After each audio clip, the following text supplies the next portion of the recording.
बंधुगण वर्तमान भारत गोटाए पर गोटाए सफल हासिल करिबारे लागिछि एवं वर्तमान भारतर वैज्ञानिक एभली एक फ्यूल आविष्कार करिसंती जहा आत्मनिर्भरशील भारतर एक बड़ उदाहरण एवं जेउ फ्यूल पई आज पर्यंत भारत अन्य देश उपर निर्भर करुथिला ताहा आविष्कार करी एक बड़ खुशी खबर दैसंती भारतीय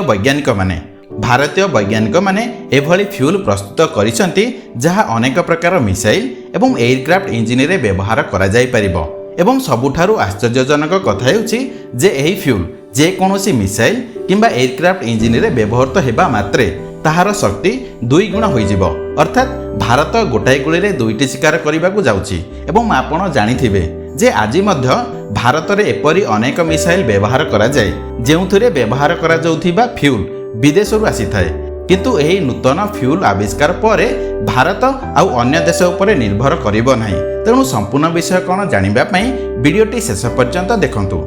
एवं भारतर विकास पई वीडियोटी लाइक करी चैनल को सब्सक्राइब करंतु जद्वारा आपण एपरि इन्फॉर्मेशन पाई परिबे। यह सहित भारतीय DRDO साइंटिस्ट मानक पई कमेंट बॉक्स रे जय हिंद निश्चय लिखंतु।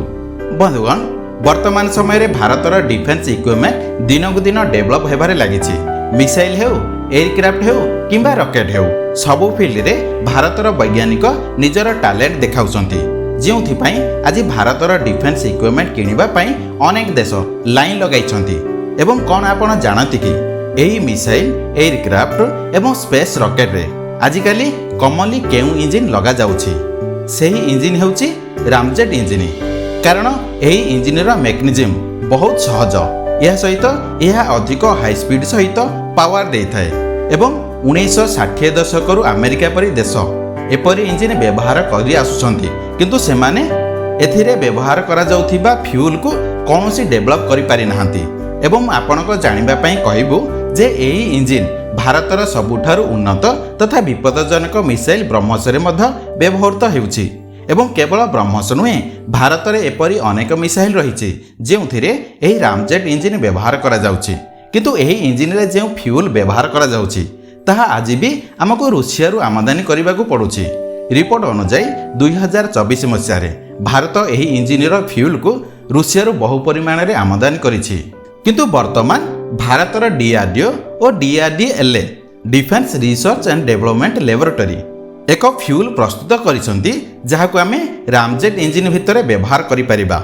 एवं एथिरे केतक पार्टनर मध्य थिले जेपर कि BPCL एवं मिनरल्स ऑयल कॉर्पोरेशन अर्थात वर्तमान 4टी बड़ अनुष्ठान मिसी एही नूतन फ्यूल प्रस्तुत करिसंती जहाको आमे वर्तमान रामजेट इंजिन भितर व्यवहार करि परिबा एवं यह एभली एक रामजेट फ्यूल जहा एडवांस रामजेट इंजिन रे व्यवहार करा जाय परिबो एवं आजिर समय रे रामजेट इंजिन हेउछि एभली एक इंजिन जहा साधारणतः अनेक मिसाइल एयरक्राफ्ट एवं अनेक स्पेस एक्स रॉकेट रे व्यवहृत हुए किंतु आज DRDO द्वारा एही रामजेट फ्यूल रो सफल परीक्षण परे एही फ्यूल पई आमे विदेश उपरे जो निर्भर करुथिले सेही निर्भरशीलता को संपूर्ण रूपे दूर करबाकू सुजोग पाइछु एवं BPCL परि बड़ बड़ कंपनी ऑलरेडी भारत रे काम करूछंती तेणु एही फ्यूल रो बड़ धरणर प्रोडक्शन पई कोनोसी समस्या हेबो नाही एवं आम देश रे निर्माण हेउतिबा समस्त देशी मिसाइल रो इंजिन रे आमे देश रे उत्पादित आधुनिक एवं शक्तिशाली ईंधन व्यवहार करि परिबा एवं भविष्यत रे मध्य एही ईंधन को विदेश को मध्य एक्सपोर्ट करा जाय परिबो कारण आज भी भारत विपुल परिमाणर रिफाइन पेट्रोलियम एक्सपोर्ट करुछि एवं ऑलरेडी समस्त प्रकार इंफ्रास्ट्रक्चर अछि बस एही फ्यूल को अधिक परिमाण रे प्रोडक्शन करी एक्सपोर्ट करा जाय परिबो जद्वारा गोटाए गुली रे दुईटी शिकार होई परिबो गोटाए पटे एही फ्यूल को हमर डिफेंस इक्विपमेंट पई व्यवहार करिबा पई जेउथि पई अन्य देश उपरे निर्भर करुथिले ताहाउ करिबाकू पड़िबो नाही अन्य पटे एहाकू एक्सपोर्ट करी भारत भल इनकम मध्य करि परिबो तेणु आपणक मत कौन भारत भविष्यत रे एही फ्यूल को बड़ धरणर प्रोडक्शन करी एक्सपोर्ट करि परिबो कि नहीं कमेंट बॉक्स रे आपणक मतामत निश्चय जणातु एवं आमर वैज्ञानिक मानक सफलता को आपणकर सांग मानक सहित निश्चय शेयर करंतु जद्वारा सेमाने मध्य यार इन्फॉर्मेशन पाई परिबे एवं एपरि नॉलेजेबल वीडियो देखिबा पई चैनल को सब्सक्राइब करंतु वीडियोटी शेष पर्यंत देखिथिबारु धन्यवाद जय हिंद।